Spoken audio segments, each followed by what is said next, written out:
So, you already have the divorce papers ready? Are you trying to scare me? You know I'm ready for this at any time. You better calm down and think about what you just said. With that, my husband Jackson got up and went into his room. My name is Camaa, and I'm a 28-year-old office worker. I got married a year ago to a man named Jackson.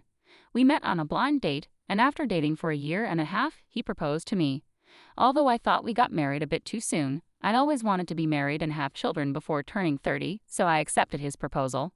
However, I later realized I should have been more cautious. The first surprise came when Jackson changed his job as soon as we got married. Out of the blue, he said he was changing jobs. Why all of a sudden? I asked him. He replied, because I can't show my full potential there. I was taken aback, especially when he told me he had already submitted his resignation and would leave at the end of the month. He managed to get a new job, but the salary was lower than his previous one. I thought it was fine since I was also working, but then Jackson started asking me to quit my job. I would have been okay with quitting if his income could support us both. However, as I mentioned, he had just changed jobs and his salary was now lower. Jackson insisted that his salary would increase soon, but we had no idea when that would be. If I quit my job now, we wouldn't be able to save any money and would struggle to cover expenses like rent and car payments. In short, we couldn't manage on Jackson's salary alone. I told Jackson, I won't quit my job until your salary goes up. Jackson seemed to agree, but he kept asking me to quit. Every time I gave him the same answer. Now we've been married for a year and Jackson's salary still hasn't increased. He keeps asking, when are you going to quit? I'm tempted to sarcastically say, now, and then tell him I'm just kidding because I can't quit yet. If he wants me to quit so badly, he should earn more money. I feel like he should focus on his work instead of persistently asking me to quit. I wondered why Jackson wants me to quit my job so badly, and I finally figured it out. It seems Jackson wants me to take care of his mother, Helen. Whenever we visited my in-laws' house, Jackson would say to Helen, I just want to make things easier for you, Mom. Helen would graciously thank him, and then Jackson would add, but we're both working, giving me a meaningful look. It was as if he was subtly pushing me to quit my job. Jackson claims his mother needs assistance, but Helen isn't sick or in need of care. She's healthy and quite active. In fact, she earns enough from her part-time job to support her hobbies, social outings, and live a fulfilling life. Realistically, she doesn't require my help at all. If I were in Helen's shoes, I'd feel disheartened to be seen as needing care when I'm perfectly capable. But Jackson continues to insist that I take care of Helen. Oh, if only one of us were home during the day, we could go check on Mom every day, Jackson suddenly voiced his thoughts. It seemed he wanted me to visit my in-laws' house daily, and hearing this was exhausting. I persisted in questioning my husband. Helen is perfectly healthy, so what exactly do you expect me to do? Jackson responded matter-of-factly, there are plenty of things you could do. You could help with housework or run errands. There's a lot to assist her with. But Helen works part-time and spends time with her friends during the day, so she's not home much, right? I countered. Even if Mom isn't home, you could still handle the housework, couldn't you? Jackson's words left me baffled. What is he saying? Am I supposed to be her maid? I thought to myself. Jackson seems to be very concerned about appearances, especially in front of his parents. If he's so determined to care for them, he should handle the household chores himself. I wasn't interested in indulging Jackson's pride, so I didn't quit my job and avoided visiting my in-laws on my days off. However, I did make sure to visit them during holidays like New Year's. Thinking back, Jackson often assigned me tasks whenever we visited my in-laws together. He'd ask me to clean up, assist his mom, check if anything was needed from the store, and so on. But I never acted on these requests. When he asked me to go to the store, I'd respond with, don't you know more about this area than I do? He'd then say, it wouldn't make sense if I did it. I didn't really understand his reasoning. It seemed like he just wanted to control me and feel good about taking care of his parents, didn't it? Over time, that's how I started to view Jackson. Could it be that he's more concerned with appearances than genuinely caring for me? When I boldly asked him, why don't you pitch in or quit your job to care for your own mother? He appeared extremely uncomfortable and had a disgusted expression on his face. That's not something I'm supposed to do. I'm giving you these instructions so that my mom will think that you are a considerate, useful wife. I hope you realize how kind I am to you, he said. In other words, he wants to dump all the difficult tasks on his wife and show off how good he is as if it's something remarkable. Well, I'm not his servant or slave, and I don't deserve to be treated disrespectfully in front of my in-laws. If Jackson continues making unreasonable demands, I won't stay silent. I'll stand up for myself. But despite talking to him, Jackson hasn't changed. He still asks, are you going to quit your job? And whenever we visit my in-laws, he orders me around just like before. I had enough and decided it was time to discuss it with him seriously. I think we need to talk about our future, I said. What are you even trying to say? Jackson replied, sounding annoyed. I'm honestly fed up. I'm tired of you constantly asking me when I'll quit my job and exhausted from you pressuring me to take care of Helen, I explained. Why are you fed up with that? You're my wife and it's your duty to care for your husband's parents, Jackson said.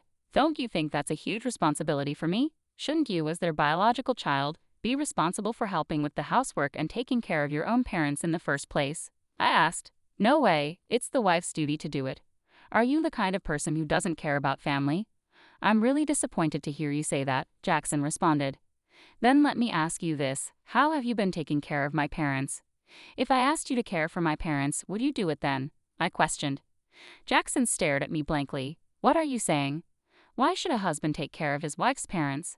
So does that mean you won't take care of my parents now or ever? I pressed. The husband's parents and wife's parents are completely different, Jackson replied. What difference does that make, anyway? I don't get it, I said, feeling frustrated. I didn't realize you were so clueless. It's like talking to my old boss, I continued. What are you saying? Jackson asked, confused. I'm saying the husband's parents should come first. You should take care of your wife's parents, I clarified. What? I exclaimed. So you only prioritize your own blood-related family? I'm so disappointed in you. I won't be visiting your parents anymore. Why would you do that? Enough is enough. I'm the one who wants you to stop this nonsense, I retorted. No way, how dare you talk back like that? My mom is right, Jackson shot back. Mom was talking about you. She said you're a badly behaved wife. That's why she gave me this. With that, Jackson pulled out a piece of paper from his bag. It was divorce papers.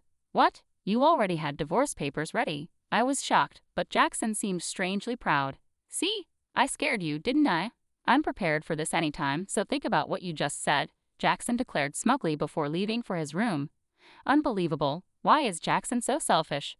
That look of triumph on his face. It's clear the divorce papers are a threat to make me obey him. The fact that Helen was involved made me even more suspicious. Jackson is acting like a puppet for his mom, trying to control me while following her orders. It's ridiculous. I won't let Jackson have his way. How can he not see our marriage is in trouble when he acts like this? His lack of understanding just annoys me more. Jackson had already completed the divorce papers and handed them to me with witnesses, including Helen and his friends. This meant I could sign and file them whenever I chose. The next day, after Jackson went to work, I filled out the divorce papers and submitted them to the city office. As a precaution, I also filed a notice of non-acceptance of the marriage certificate. I called my parents and explained the situation, knowing Jackson might threaten to file the marriage certificate on his own if he found out. My parents were shocked that I had already prepared the divorce papers but fully supported my decision. Outraged by Jackson's behavior, they offered to help me move my belongings immediately.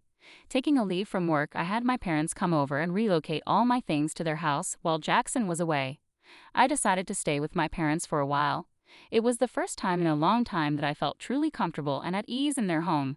Reflecting back, Jackson never did his share of housework. I was the one cooking dinner after long work days and handling all the cleaning and laundry on my days off. On top of that, he expected me to care for his parents, which was impossible. That night, Jackson called me, probably just back from work. Hello? Hey, where are you right now? I'm at my parents' house. Oh, why would you go back there without my permission? And where's all your stuff? Don't tell me you're staying the night. I almost laughed. How could he think I was staying when I had taken most of my belongings with me? It showed his selfishness to even suggest that I move out of the house. I'm not coming back, I said firmly. What are you talking about? Come back here and make me some food. Make it yourself, I replied, ending the call. I couldn't discuss divorce with him if he continued to behave this way. I decided to wait for him to come to my parents' house and blocked his number. A week later, Jackson showed up at my parents' house, accompanied by his parents. They all wore serious expressions. I led them into the living room, and we faced each other, 3 against 3. How could you do this? How could you leave without my permission? Jackson demanded. Well, you were treating me like a housekeeper. All I asked you to do was take care of your family, I countered. That's not true. What kind of wife are you if you don't take care of Jackson? Helen shot me a fierce glare. My father began to tremble with anger, but I interjected. Jackson told me to quit my job and care for Helen, saying it was my duty as his wife. Yet, when it comes to my family, he expects me to handle everything alone. Ultimately, Jackson wants obedience and uses me to care for his parents while taking credit for it. That's why he prioritizes his parents over mine. Have you heard Jackson say these things? Helen continued to glare, but Carter looked confused, indicating he hadn't heard this before. Let's clear the air, Jackson said suddenly, bringing up the divorce papers and claiming it was Helen's idea. Why would you suggest that? Carter asked, clearly surprised. Oh no, it's because Camilla has an attitude problem, Helen stammered. And did you really say that Camilla's parents aren't a priority? I pressed. Well, it's only natural that your own parents come first, Helen retorted defensively. Don't be absurd. I came here to support you after hearing about the unfair treatment Camilla endured, but now it seems you're the one at fault. Don't hide behind your parents' authority to get your way, Carter said, making Jackson visibly shrink in his seat. Carter then apologized to me and my parents. I'm truly sorry for the trouble caused by my foolish son. I will have a serious talk with him. Carter, you're not to blame at all, so please don't apologize, I replied. Thank you for your kind words, but there's something else I need to say. Turning to Jackson, who was now nervous, I said, the divorce papers you gave me, I've already filed them. We're no longer married. Jackson and Helen both turned pale. Why did you file them without my permission? Jackson demanded, shocked. You told me I could file them whenever I wanted. Besides, you had already filled out your part and had Helen sign as a witness, I calmly explained. Oh, that was, Jackson stammered, clearly at a loss for words. Carter, furious, intervened. Jackson, you used divorce as a threat. He slapped Jackson across the face. Helen was visibly shaken by the confrontation. I apologize deeply that you had to witness this. You're right to divorce this fool. On behalf of Jackson, I'm truly sorry for ruining your marriage, Carter said, grasping Jackson by the collar and demanding apologies from both Jackson and Helen before escorting them out of the house. Later, I thanked Carter for his intervention. He ensured that all of Jackson's assets and property were transferred to me without any hassle. Despite my higher income and managing our household, it was a relief to secure everything from our marriage. I later learned that Carter had divorced Helen, clearly disgusted with her actions. The other day, I ran into a colleague from Jackson's old workplace who shared some surprising news. Jackson wasn't performing well at his job and often received harsh criticism from his boss. In defiance, Jackson resigned and changed jobs. This only added to my frustration with him. Instead of taking responsibility for his shortcomings, he blamed others, which likely contributed to his lower pay at the new job. I'm relieved to have left him. I've rented a cozy apartment and enjoy living independently. Work is going smoothly, and I even received a recent raise. Right now, I'm not interested in relationships and prefer focusing on my career. Jackson always cared more about appearances than actual abilities. He maintained a facade at home but failed to improve professionally. Sadly, many husbands use divorce threats as leverage, thinking they're powerful, but it's a big mistake. I hope they realize their folly and find happiness alone. Meanwhile, I'm grateful to have moved on from Jackson and look forward to meeting someone special in the future.